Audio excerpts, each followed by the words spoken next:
NSW has finally released its much awaited state migration plan for subclass 190 and 491, along with the occupation list and the eligibility criteria.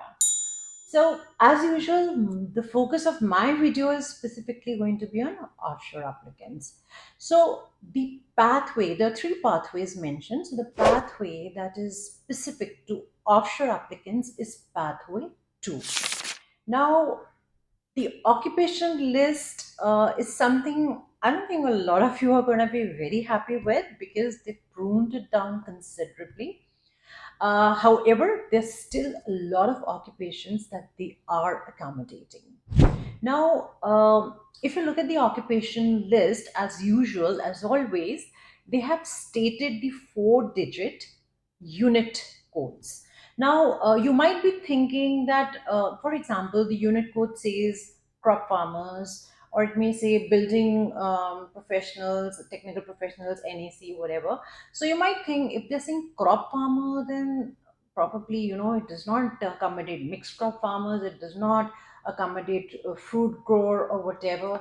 No, that is not how you look at it. So we have decoded the list, and we have the list of occupations available with us which are eligible for seeking a nomination from NSW. And trust me, there are a lot of occupations that fit within the unit codes. Now, another thing that is mentioned and may kind of, confuse you is the TISMIT. That is the minimum income threshold.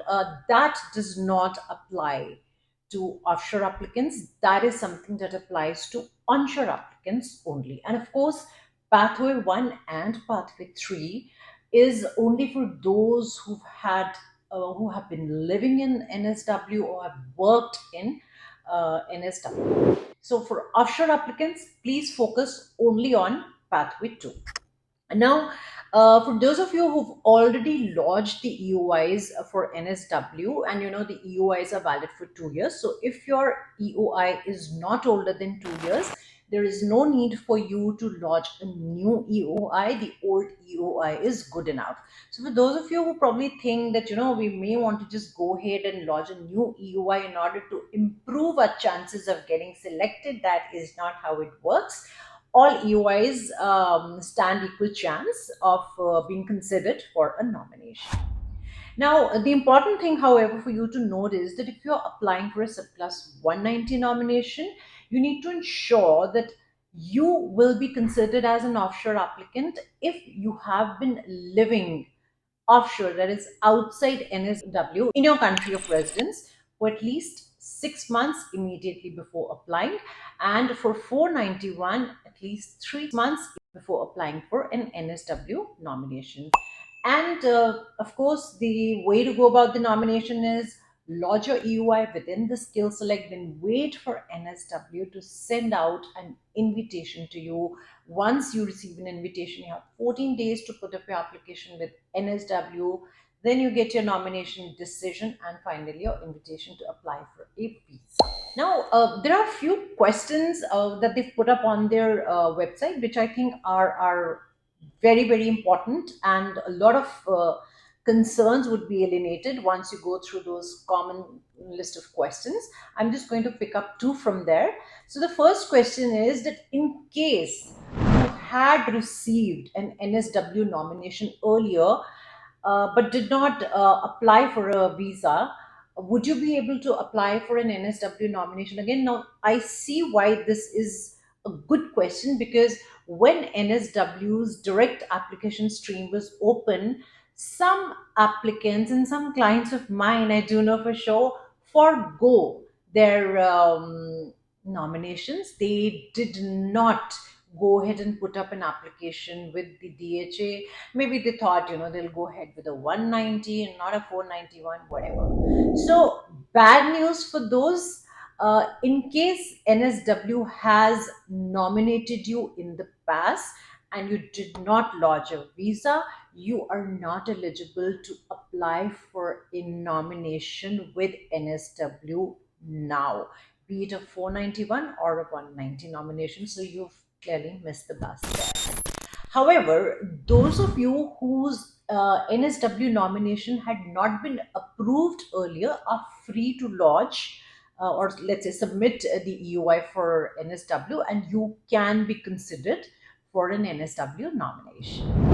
And now I come down to the most important question. Now, everybody is a little bogged down with that one little paragraph stated on their website that those with the high, no, what people are thinking is that NSW stated that those with higher points will be considered.